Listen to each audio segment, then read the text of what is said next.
내가 너희에게 비밀을 말하노니 우리가 다 잠잘 것이 아니요 마지막 나팔에 순식간에 호련히 다 변화되리니 나팔 소리가 나매 죽은 자들이 썩지 아니할 것으로 다시 살아나고 우리도 변화되리라. 이 썩을 것이 반드시 썩지 아니할 것을 입겠고 이 죽을 것이 죽지 아니함을 입으리로라. 이 썩을 것이 썩지 아니함을 입고 이 죽을 것이 죽지 아니함을 입을 때에는 사망을 삼키고 이기리라고 기록된 말씀이 이루어지리라. 사망아 너의 승리가 어디 있느냐? 사망아 내가 쏘는 것이 어디 있느냐? 사망이 쏘는 것은 죄요 죄의 권능은 율법이라. 우리 주 예수 그리스도로 말미암아 우리에게 승리를 주시는 하나님께 감사하노니 그러므로 내 사랑하는 형제들아 견실하며 흔들리지 말고 항상 주의 일에 더욱 힘쓰는 자들이 있더라. 이는 너희 수고가 주 안에서 헛되지 않은 줄 알리라. 아멘.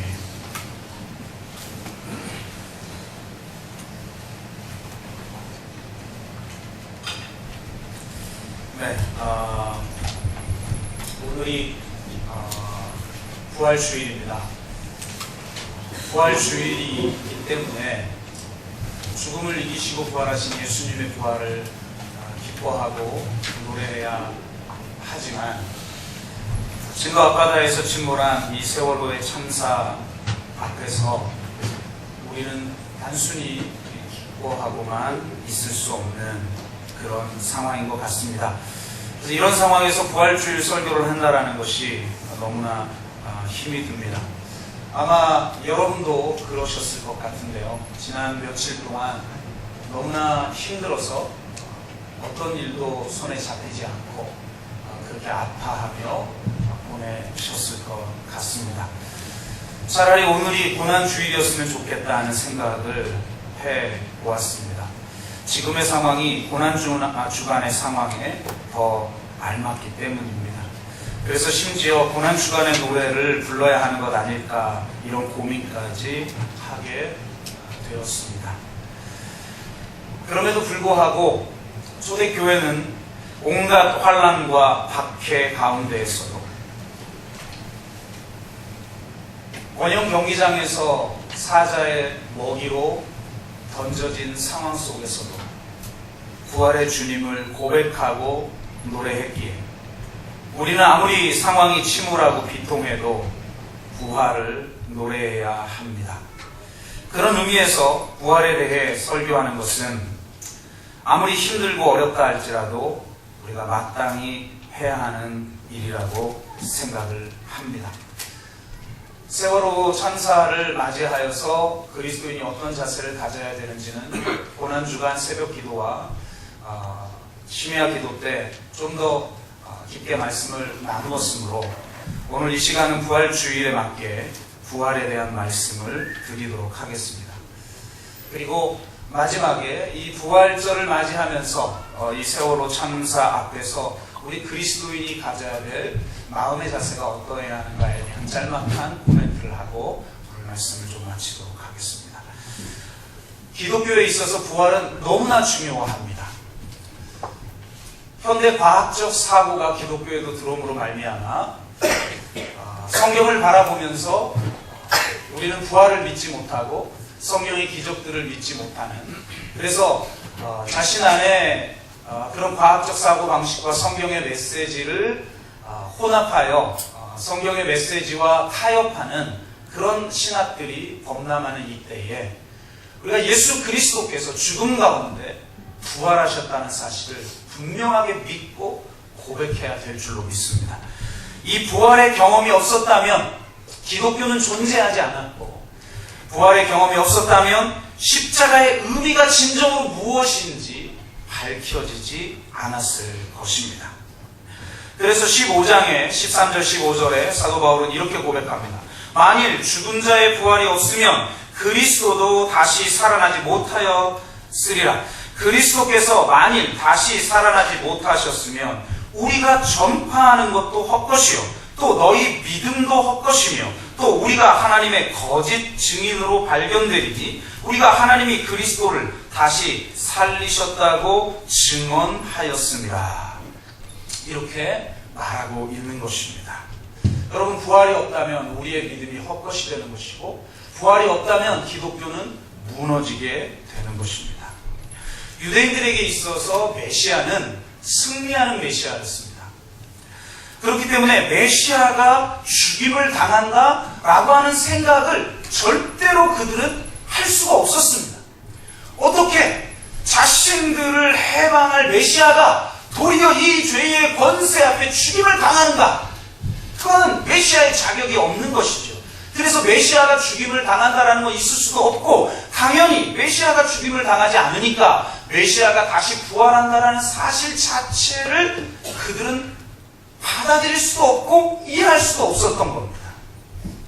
그래서 예수님이 십자가에서 죽고 부활하실 것을 3번씩이나 예고했지만 제자들은 도저히 이해할 수가 없었던 것입니다. 유대인들은 마지막 때에 모든 인간들이 부활할 건 믿었어요. 그래서 나사로가 부활할 거라는 말에 대해서 마리아가 어떻게 반응합니까? 네, 마지막 때에 우리가 다 부활할 줄로 압니다. 이런 고백만 했던 거죠. 그렇기 때문에 유대인들에게 있어서 메시아가 죽고 부활한다라는 것은 있을 수가 없는 것이고, 당연히 유대인이었던 제자들도 이해할 수 없는 내용이었던 거예요. 그렇기 때문에 예수님의 십자가에서 죽으시자 그들은 절망한 거죠. 우리가 메시아라고 믿고 따랐던 예수가 죽었다. 그럼 이 말은 그가 메시아가 아니라는 말인 거죠. 그래서 그들은 낙심했고 그들은 절망했던 것입니다. 그런데 그런 그들에게 예수 그리스도, 다시 살아나신 예수 그리스도가 찾아오신 것입니다. 부활하신 주님 때문에 그들은 십자가를 다시 생각하기 시작했습니다. 십자가는 절망이고 죽음이고 패배라고 생각했는데, 부활하신 주님으로 인해 십자가가 패배가 아니라 바로 승리라고 하는 사실을 그들은 깨닫게 된 것이죠. 그래서 그들은 이렇게 고백할 수 있었던 것입니다. 십자가의 도가 멸망하는 자들에게 미련한 것이요 구원을 받는 우리에게는 하나님의 능력이라. 유대인은 표적을 구하고 헬라인은 지혜를 찾으나 우리는 십자가에 못 박히신 그리스도를 전하니 라고 말할 수 있었던 것입니다. 부활이 없었다면 그들은 이렇게 십자가를 담대히 증거할 수 없었을 것입니다. 그렇기 때문에 여러분, 예수 그리스도의 부활에 대해서는 어떠한 경우도 타협해서는 안 됩니다. 주님은 부활하셨습니다. 부활하신 것처럼 보이는 것이 아니라, 죽지 않았는데 죽은 것으로 착각한 게 아니라 정말 죽으셨는데 주님은 부활하신 것입니다. 이게 무너지면 기독교는 다 무너지는 것입니다. 예수 그리스도가 몸으로 부활하셨다라는 사실, 그리고 또한 우리가 몸으로 부활할 거라고 하는 사실은 기독교가 말하고 있는 구원이 무엇인가를 정확하게 보여줍니다. 그러니까 다른 말로 말하면 예수님의 부활이 무너지면 성경에서 말하고 있는 기독교의 구원관이 무너져 버리는 거예요. 현대의 자유주의적 신학자들은 예수님의 십자가는 믿어도 부활은 믿지 못해요. 그건 있을 수가 없어요. 부활이 무너지면 기독교가 주장하고 있는 구원관 전체가 무너져 버리는 것입니다. 예수님은 몸으로 부활하셨고 우리 또한 몸으로 부활할 줄로 믿습니다. 그런데 많은 경우 이럴 때는 아멘하지만 실제로 우리가 고백하고 있는 구원관은, 세계관은 성경에서 말하고 있는 것이 아닐 때가 너무나 많이 있어요. 특히 초대교회는 그러지 않았는데 이제 2세기 되고 3세기 되면서 이 히랍 사상, 즉 플라톤의 영육 이원론과 영혼 불멸설의 영향을 받고, 또 특별히 신플라톤주의, 그러니까 기독교적으로 말하면 영지주의라고 할 수 있는 이 영지주의의 영향을 강력하게 기독교가 받습니다. 플라톤의 영육 이원론은요, 인간이 영과 육으로 이루어졌다는 거예요. 그리고 영과 육은 완전히 분리된 것이라고 이야기를 합니다. 육신은 썩어질 것이고 영혼은 불멸하다고 합니다. 이 불멸하는 영혼이 육신의 감옥에 갇혀 있다가 죽으면서 육신은 썩어져 버리고 영혼은 저 천국으로 간다라고 하는 사상이 바로 플라톤주의죠. 육신은 악하고 영혼은 선하다고 주장을 합니다.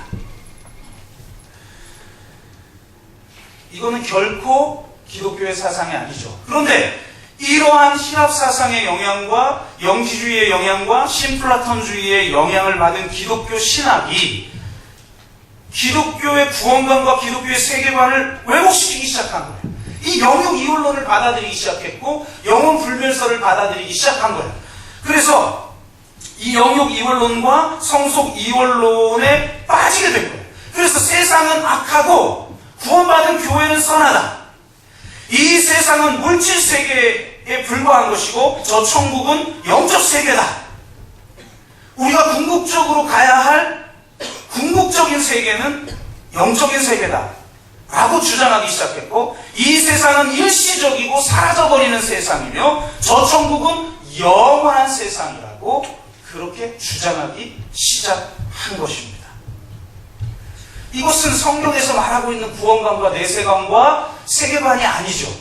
그런데 어느덧 우리도 이 영향을 그대로 받아가지고 성경적 구원이라는 것이 이 육신에 갇혀있는 영혼이 저 천국으로 가는 것이고 이 세상이 다 사라져버리고 저 천국에 우리가 올라가서 거기서 영원히 사는 것으로 선포되기 시작했다는 거예요. 그러다 보니까 주로 이런 노래를 부릅니다. 죄 많은 이 세상은 내 집 아니네. 여러분, 정말 죄 많은 이 세상이 내 집이 아닙니까? 성경이 그걸 말하고 있습니까? 죄 많은 이 세상은 내 집이 아니기 때문에 본향을 바라보면서 살자고 말합니다. 그 본향이라는 것은 영혼이 원래 있던 곳, 그래서 영혼이 다시 돌아갈 곳, 죽음 이후에 영혼이 살 곳을 본향이라고 이야기를 합니다. 그리고 기독교는 바로 그 본향으로 나아가는 것을 구원이라고 이야기한다고 성경에서 주장한다고 그렇게 설교하기 시작한 거죠. 본향으로 나아가는 것이 인간의 구원의 궁극적 목적이 되어버린 거예요. 그래서 구원이란 바로 그곳에 살 자격이 주어지는 것이라고 생각을 하기 시작했습니다. 그러나 성경은 그런 의미의 본향을 말해본 적이 없다는 겁니다. 우리가 가야 할 궁극적 목적이 아까 말해서 죽음 이후에 영혼이 영원토록 머물 의미에서의 그 본향이라고 말하지 않아요. 성경은 본향을 말하는 것이 아니라 몸의 부활을 말합니다.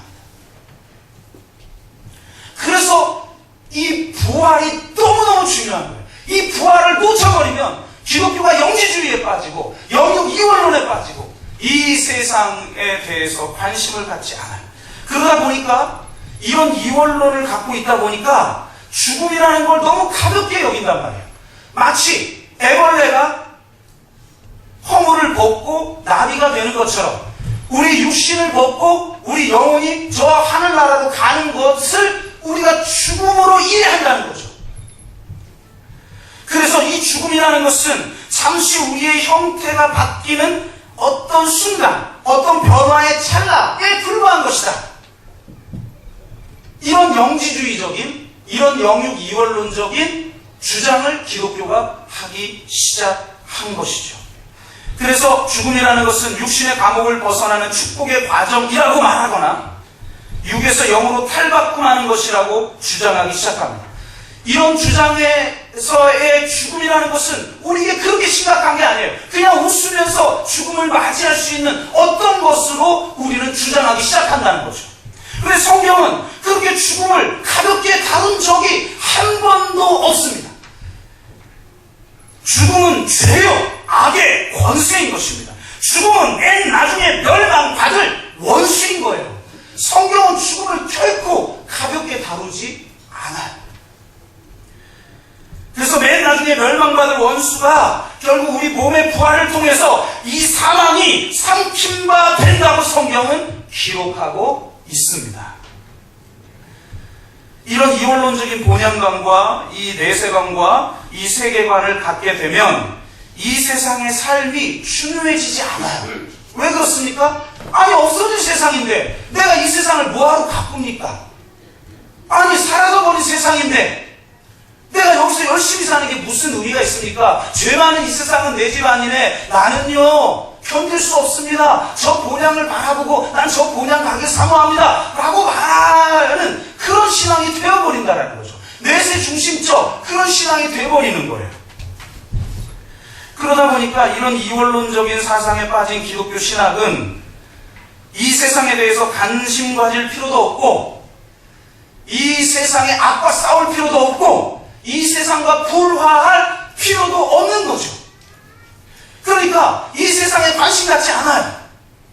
그리고 오직 저 천국만을 바라보고 본향만을 바라보고 살아요. 그래서 심지어 어떤 사람들은 어차피 멸망할 세상이니까 더 악화되도록 방치해야 한다라고 주장하기까지 하는 거죠. 이건 결코 성경적 구원관도 아니고, 성경적 내세관도 아니고, 성경적 세계관도 아니고, 성경적 부활관도 아닌 것이죠. 그래서 이 예수 그리스도의 부활이 중요한 것이고, 우리가 새하늘과 새 땅이 이루어질 때 우리 몸이 부활한다라고 하는 사상이 그래서 중요한 거예요.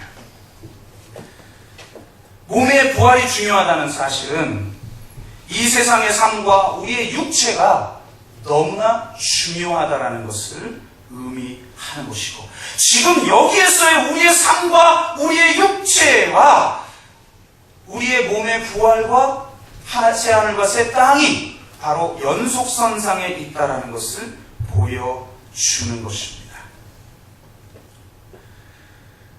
이런 이원론적 사고방식이 고린도전서 15장을 번역하는 데도 작용해서 원래 사도 바울이 주장하고 있는 주장이 아닌 엉뚱한 주장을 하는 말로 번역을 해놔버린 거예요. 대표적으로 여러분은 15장을 쭉 부활장이라고 하는 15장을 이렇게 읽어보면 두 개의 대립된 단어가 나와요.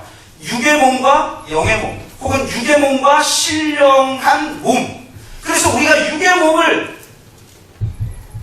몸이 사라져버리고 우리가 신령한 몸으로 바뀐다라고 생각을 하는 거예요.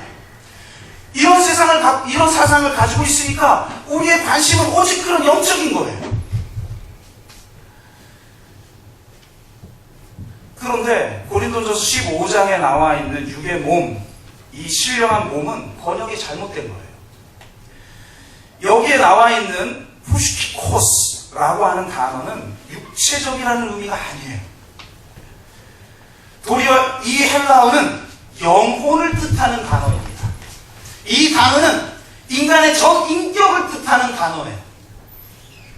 그러니까 영과 육이라는 게 우리가 있는데 육의 몸이 영의 몸으로 바뀌는 이런 걸 성경은 말하는 게 아니라는 거죠.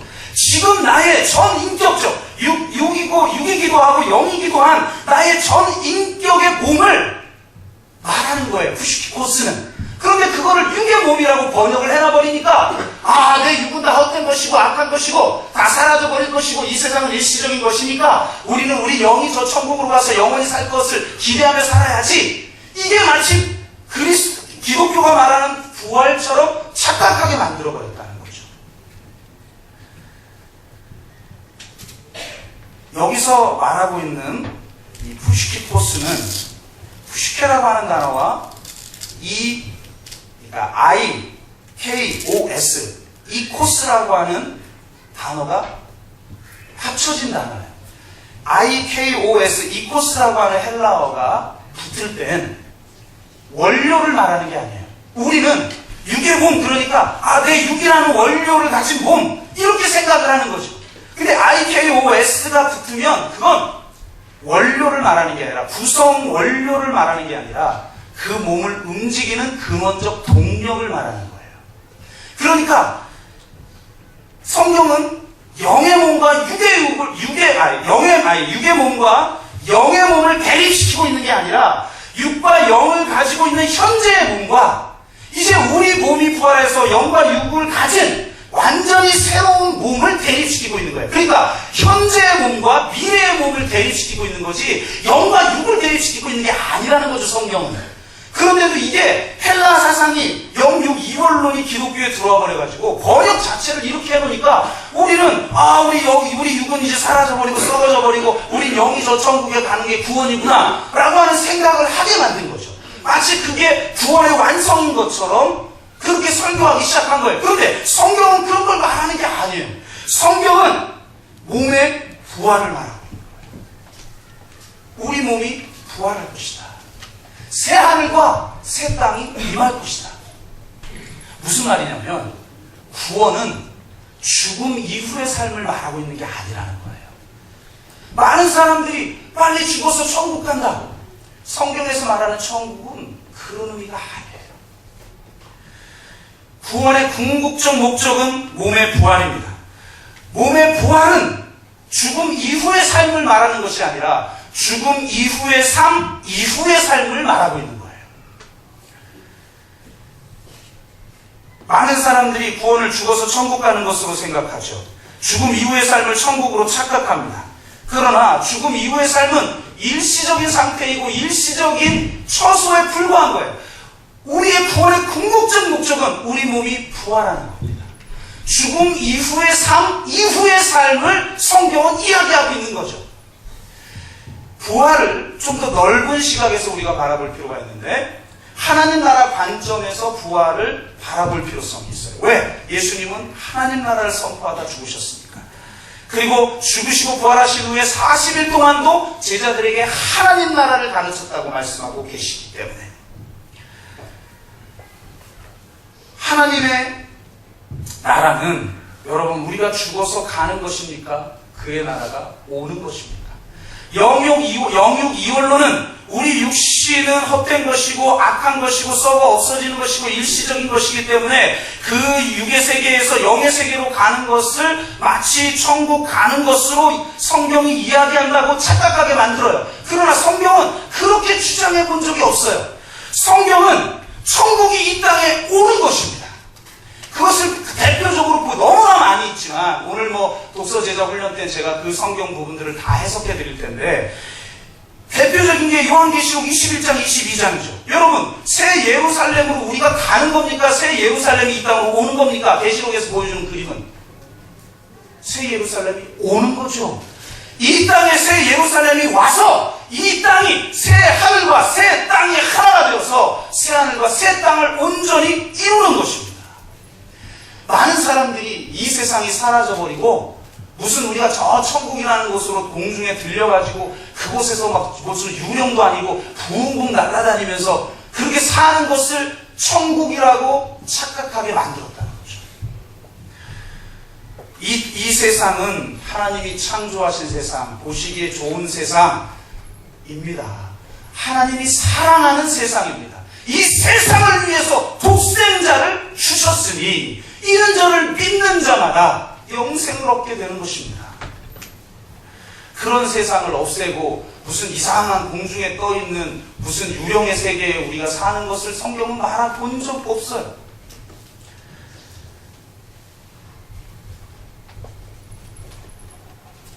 새하늘과 새 땅이라는 단어에 이 새롭다라는 헬라어가 굉장히 중요한데 헬라어에 새롭다라는 단어는 두 가지가 있어요. 하나는 질적 새로움, 하나는 양적 새로움이에요. 근데 그동안 우리는 이 새하늘과 새 땅의 의미를 양적 새로움으로 이해했어요. 양적 새로움이라는 건 뭐냐면 있던 것이 이게 사라져버리는 거예요. 이거 다 치워버리고 여기에 새로운 걸 갖다 놓는 거예요. 그럼 새롭다. 예를 들어 우리 3층에 있다가 3층 없어지고 10층으로 온 거예요. 새로운 공간에 온 거죠. 이걸 양적 새로움이라고 말합니다. 그런데 헬라어는 질적 새로움을 말하는 단어가 따로 있는데 질적 새로움은 변화되는 거예요. 질적으로 변화되는 거예요. 예를 들면 물이 포도주 되는 것처럼 물이 없어지고 빨간 포도주가 오는 게 아니라 물이 그냥 포도주로 바뀌는 거죠. 이런 상태를 질적 새로움이라고 말을 해요. 자, 그러면 새하늘과 새 땅이라는 단어에 쓰인 새라는 단어는 질적 새로움을 나타내는 단어일까요? 양적 새로움을 나타내는 단어일까요? 우리는 그동안 영육 이원론에 사로잡혀 있었기 때문에 이 세상은 헛된 것이기 때문에 다 사라질 것이고 양적으로 새로운 세상이 와서 우리가 그 하늘에서 살 것이다라고 말하지만 성경은 그렇게 말하지 않는다는 거죠. 오늘 본문에도 뭐랍니까? 나팔을 불고 호련히 변화되리니 이 땅이 변화되어지는 겁니다. 완전히 진적으로 새로운 세상으로 새하늘과 새 땅으로 변화되어지는 것이고 주님이 재림하여 새하늘과 새 땅이 온전하게 이루어지면 우리가 몸으로 부활하는 겁니다. 그 몸은 완전히 지금의 몸과 다른 새로운 몸이 될 것입니다. 영화로운 몸이 될 것입니다. 그렇기 때문에 부활이 중요한 거예요. 우리에게 부활이 중요하지 않다라고 하는 순간 우리는 이 세상을 떠나 저 천국에 가는 것만 꿈꾸는 것을 구원이라고 생각하게 된다는 거죠. 그것은 결코 이 세상의 절망 가운데 진정한 희망을 발견하게 하는 게 아니에요. 이 세상의 절망을 외면하고 저 세상을 바라보게 만드는 거짓 위로를 우리에게 주는 것이지, 저 절망 한가운데에서 그 절망에 직면하면서도 결코 포기하지 않는 진정한 희망을 말하는 게 아니라는 거죠.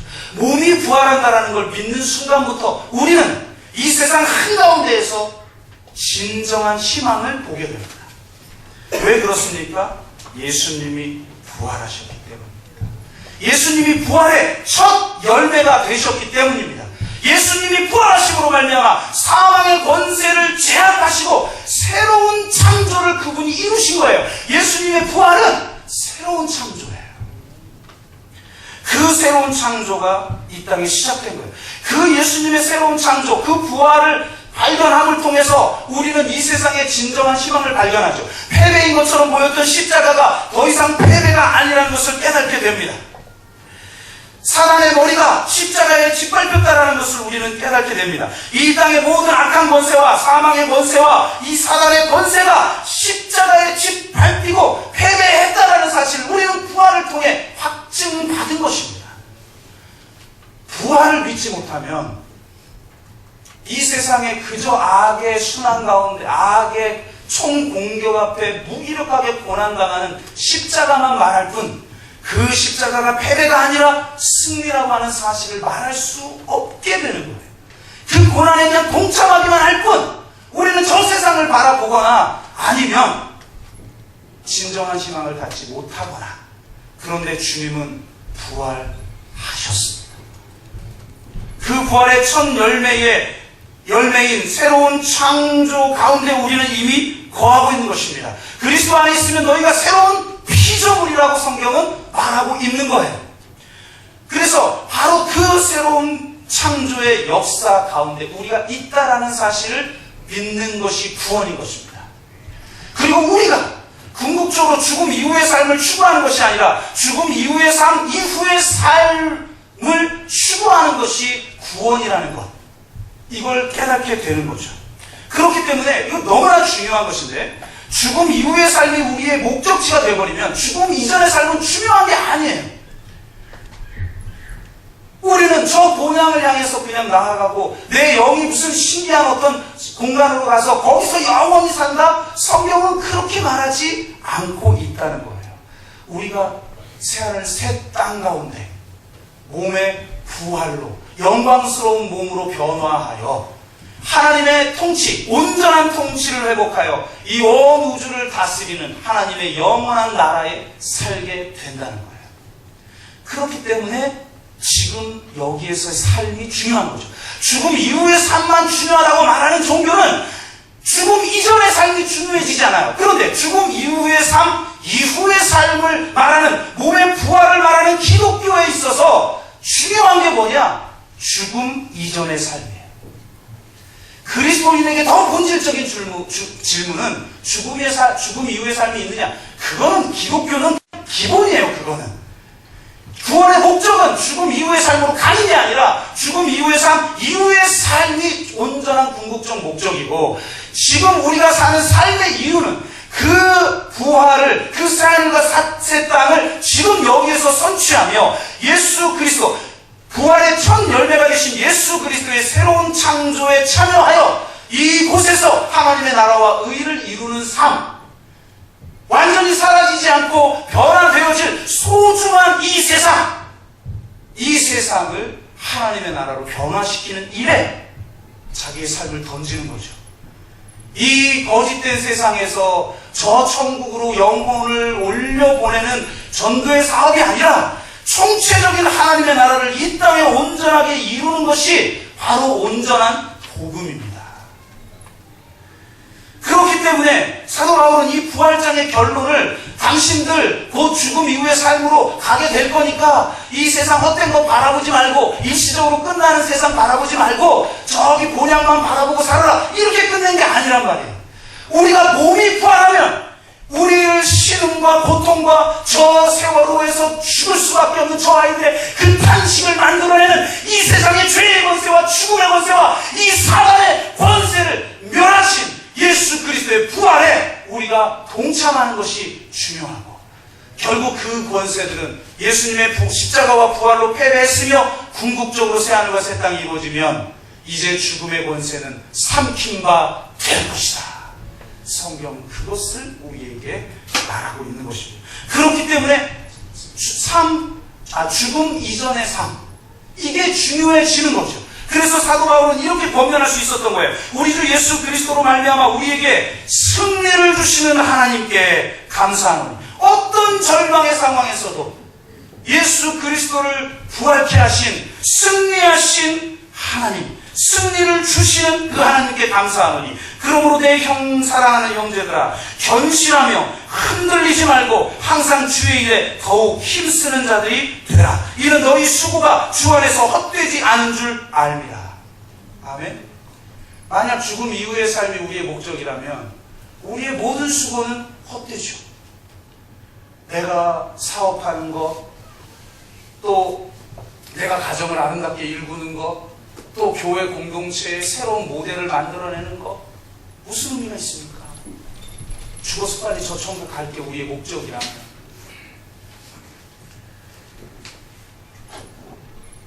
사람들이 생각하는 본향은 일시적 거처에 불과한 것이고, 우리에게 온전하게 이루어질 새하늘 새 땅이 있음을 성경은 이야기하고, 여러분의 몸이 부활할 것을 성경은 선포하고 있습니다. 그 몸의 부활을 가진 자는 지금 여기에서의 삶이 중요합니다.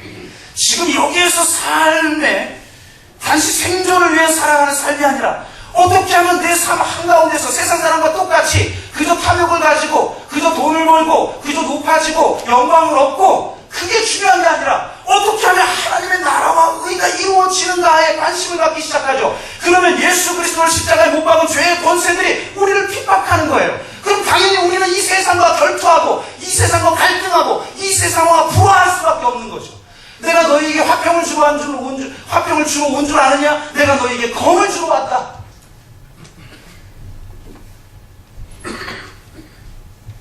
여러분, 부활의 소망을 붙드시기를 주의 이름으로 축원합니다. 부활의 소망을 붙들어야만 어떤 절망적 상황 속에서도 이건 패배가 아니다. 주님은 부활하셨다. 그러므로 죽어서 저 천국 가는 바라보는 거 사는 건 기독교가 아니고, 지금 이 현실 속에서 그 새로운 창조 안에 하나님의 나라와 의를 온전히 이룰 수 있다.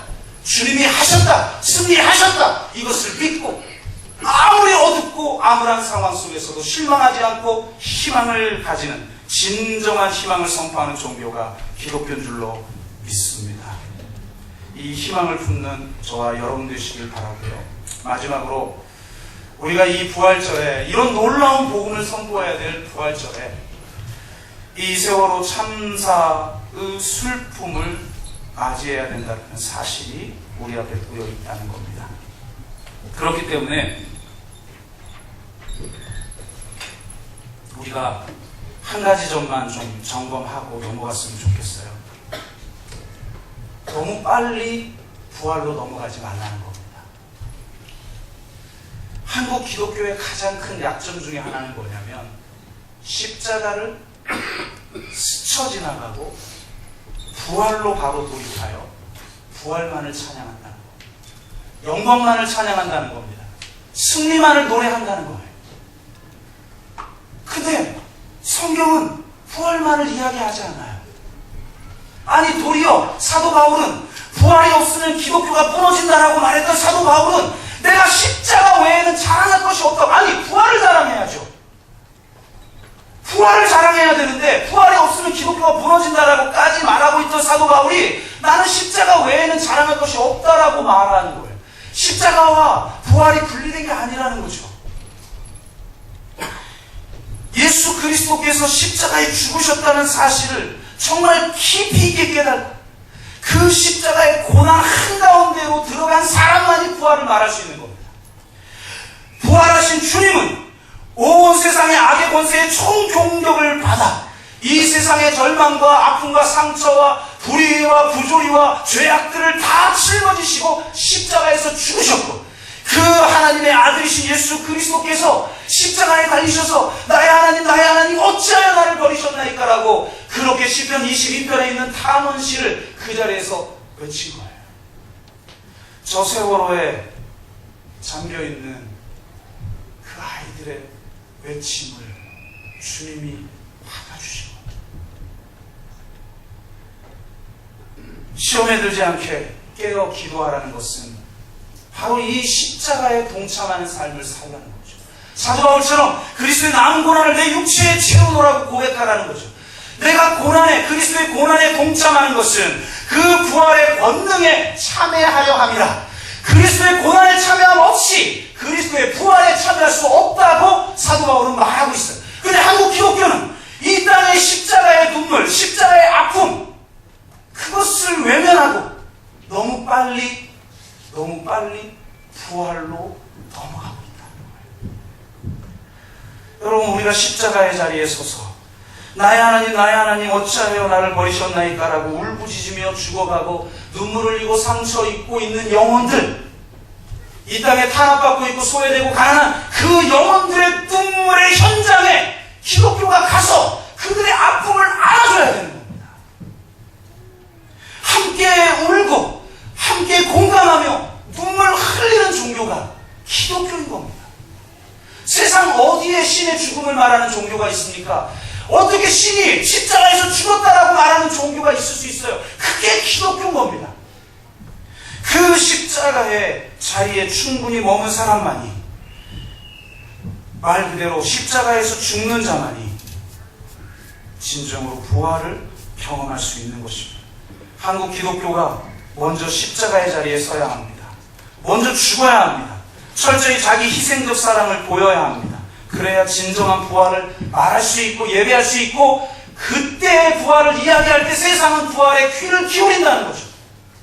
아무리 부활을 말하면 뭐합니까? 우리가 부활을 살지 못하고 있는데, 우리가 진정한 부활을 살기 위해서 그리스도의 고난에 참여하지 않고 있는데, 나는 세상 사람들과 하등 다를 바 없이 그저 세상 쾌락을 추구하며 세상의 생존의 일에만 몰두하고 하나님의 나라와 의를 이룬다는 것은 전혀 관심도 없이 그렇게 살아가고 있는데도 내가 예수를 믿고 구원받았다라고 말할 수 있는 종교는 기독교가 아니란 말이에요.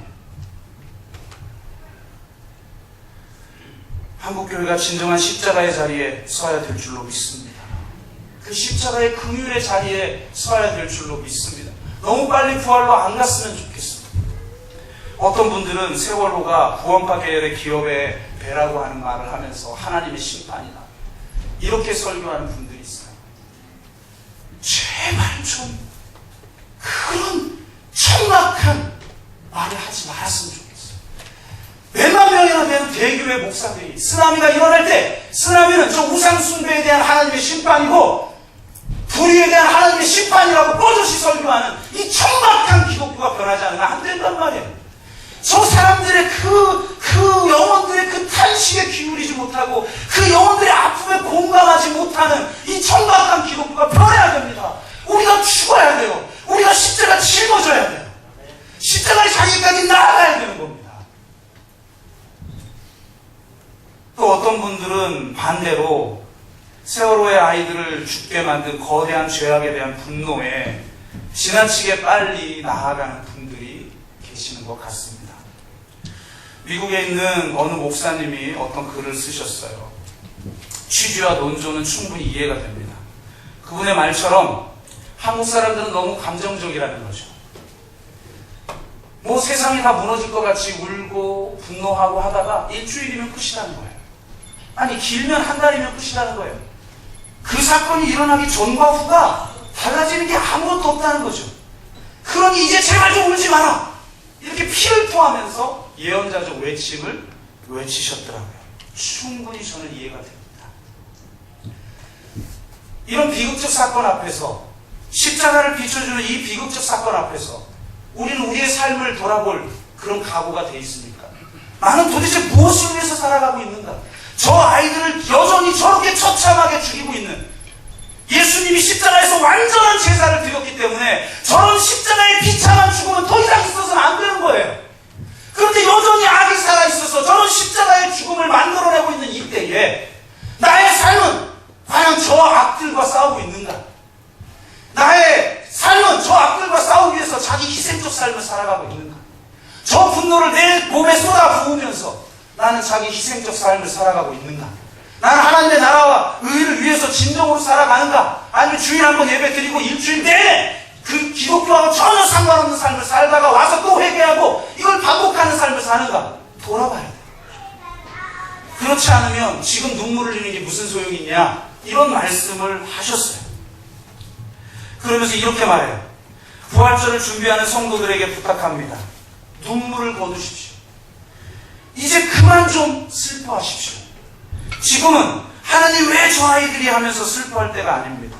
중간 다 생략하고 심히 상심한 마음을 이해하지만 그렇게 탈진하도록 기도하는 것만이 능사일까요? 사고에서 배우는 것이 하나도 없이 일이 터지면 울고 차가운 물속에서 살려달라고 하는 그런 기도를 드리면 이 기도를 주님이 기뻐하시겠습니까? 그런 황망한 마음으로 부활절을 맞으면 되겠습니까?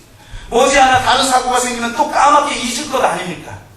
사고에서 배우고 고치는 것도 하나도 없으면서 울기만 하는 기도는 하나님을 만으로 여기는 기도입니다. 그런 기도 좀 집어치십시오. 매섭습니다. 그리고 우리가 가슴 깊이 들어야 될 말인 것 같아요. 우리는 어떤 삶을 살고 있는가? 그러나 저는 귀담아 듣되 좀 조심해야 된다고 생각합니다. 우리가 좀 더 십자가에 깊이 머물러야 한다는 겁니다.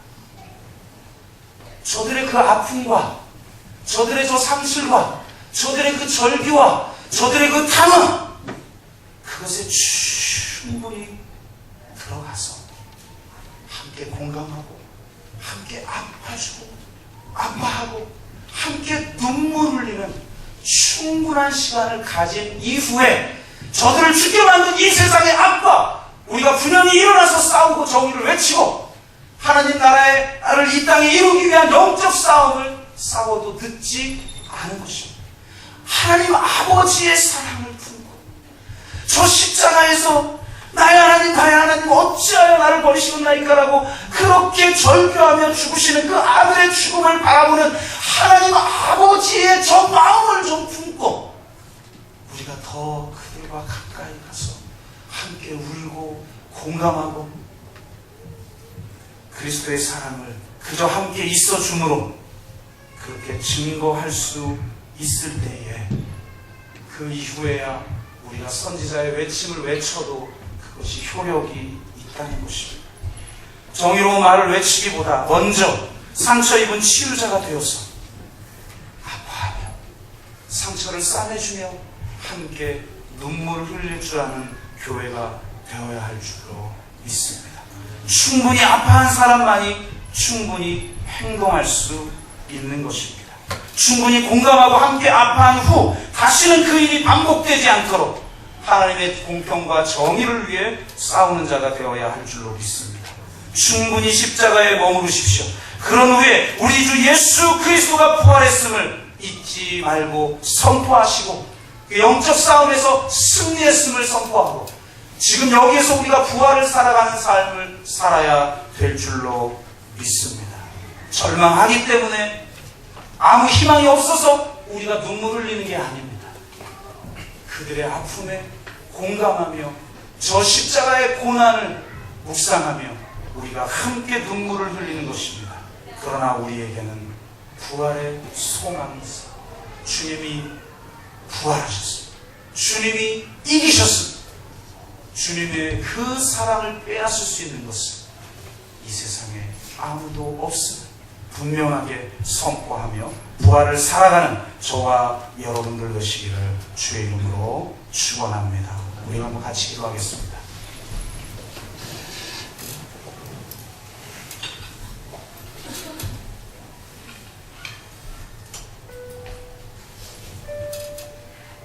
우리가 이 세상의 상처와 아픔에 공감하지 못하고 외면하진 않았습니까? 한국교회가 이 세상의 피눈물을 닦아주지 않고 승리주의에 사로잡혀 세상은 악하고 우리는 선하다고 그런 자만 속에 빠져 십자가를 외면하고 부활만 선포하지 않았습니까? 우리 또한 진정한 부활을 경험하기 위해 그리스도의 고난에 참여하는 자가 되겠다라고 말하는 사도 바울의 복음은 사라져버리고 저 플라톤의 저 영지주의의 이원론에 사로잡혀 죽음 이후의 삶만을 바라보며 저 본향만 바라보며 살아가고 있었던 죄를 회개하고 오 주님, 이제는 골든타임도 지나가고 생존의 가능성을 이야기해줬던 에어포켓도 저 바다 밑으로 가라앉아 넘어져버린 배로 인해 그 에어포켓도 사라져버린 것 같은 이 시간에 그럼에도 불구하고 우리는 마지막 한 명의 생존자를 위해서 기도하면서 또한 이미 대부분이 이미 사망했을 것으로 예상되어지고 결국 선체에 진입해도 생존자를 건지는 것이 아니라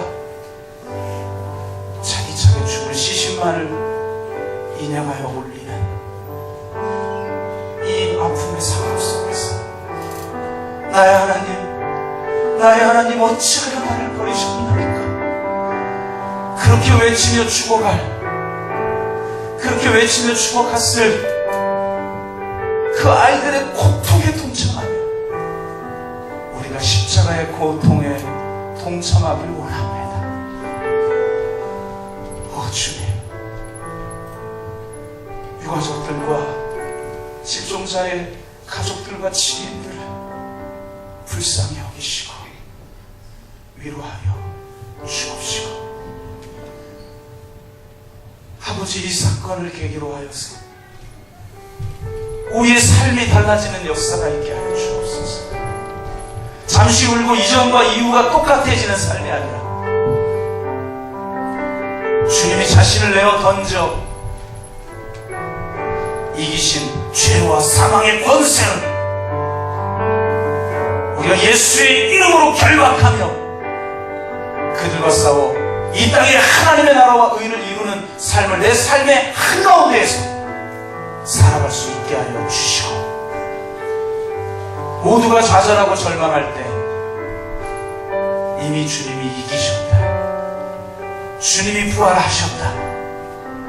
새하늘과 새 땅은 임할 것이며 우리 몸은 부활할 것이고 새로운 영생의 삶이 우리에게 주어질 것이라는 그 확신을 가지고 진정한 희망을 말하는 우리가 되게 하시고 진정한 희망을 사는 우리가 되게 하시고 진정한 부활을 사는 우리가 되게 하여 주시옵소서. 이런 기도 제목을 가지고 우리가 함께 기도하도록 하겠습니다. 같이 기도합니다.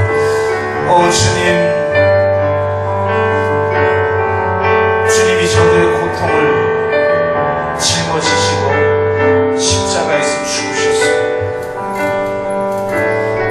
저들의 고통 속에 십자가의 고통을 보며 십자가의 고통 속에 저들의 고통을 보며 주님, 아들을 십자가에 내어주며 고통스러워하시는 하나님 아버지의 마음을 우리가 이 시간 저 세월호 참사를 바라보며 느낍니다. 하늘 아버지의 마음으로 그들의 고통에, 그들의 아픔에, 그들의 절규에 우리가 좀 더 오래 머물 수 있는 자가 되기를 원합니다. 좀 더 공감하며 함께 아파하며 기도하며 눈물을 흘릴 수 있는 교회와 기독교가 되기를 원합니다. 거짓 심판의 메시지가 선포되지 아니하고 그저 의로운 분노만 바라지 말게 하시고 진정으로 저 십자가를 짊어지고 함께 공감하며 함께 아파하며 함께 눈물을 흘리며 그렇게 십자가의 자리에 나아가는 교회가 되게 하여 주시옵소서. 주님, 그러나 우리가 우는 것은, 우리가 눈물을 흘리는 것은 그저 절망에 사로잡혀 우는 것이 아닙니다. 그 가운데 십자가의 고통을 바라보며 그들과 공명하며 함께 우는 것입니다. 우리에게는 희망이 있습니다. 결코 이것은 패배가 아닙니다. 지금 악이 이긴 것 같고 주님, 악이 웃고 있지만 주님은 십자가에서 이기셨습니다. 주님 부활하셨습니다. 그 새로운 생명 한가운데 있는 우리가 이 땅에 있는 모든 죽음의 권세, 사단의 권세, 악의 권세들과 싸워 이길 것입니다. 왜냐하면 주님은 이미 이기셨기 때문에 우리는 이긴 싸움을 하고 있는 것이기 때문입니다. 절망하지 않겠습니다. 낙심에 사로잡히지 않겠습니다. 주의 희망을 붙들고 살겠습니다. 거짓 희망, 거짓 위로를 가지고 이 세상은 아무것도 아니니 우리가 저 죽은 이후의 삶을 바라보며 본향을 향해 나아가는 삶을 살아야 된다고 하는 반기독교적인 복음이 아니라 우리 몸의 부활을 이야기하며 지금 여기에서 부활을 사는 진정한 십자가와 부활을 증거하며 우리가 살아가는 진정한 복음을 선포하며 복음을 살아가는 교회가 될 수 있도록 인도하여 주시옵소서. 주님께서 우리에게 그러한 삶, 그러한 공동체, 그러한 교회로 변화시킬 줄로 믿습니다. 주님, 감사합니다. 우리의 모든 저주와 우리의 모든 상처와 수치와 우리의 모든 죄악을 짊어지시고 십자가에서 죽으신 주님, 그리고 3일 만에 부활하신 주님을 저희는 믿습니다. 그 부활을 고백하는 공동체가 십자가 짊어지고 주님을 따르는 모습을 보일 수 있게 하여 주옵소서. 그 속에 임하는 부활의 영광을 이 세상에 증거하게 하여 주시옵소서. 세월호 참사 이전과 이후가 별반 다를 바 없는 삶이 아니라 새로운 결단 속에서 하나님의 나라를 이 땅에 이루는 삶이 되게 하여 주시옵소서. 감사드리며 예수 그리스도의 이름으로 기도드리옵나이다. 아멘.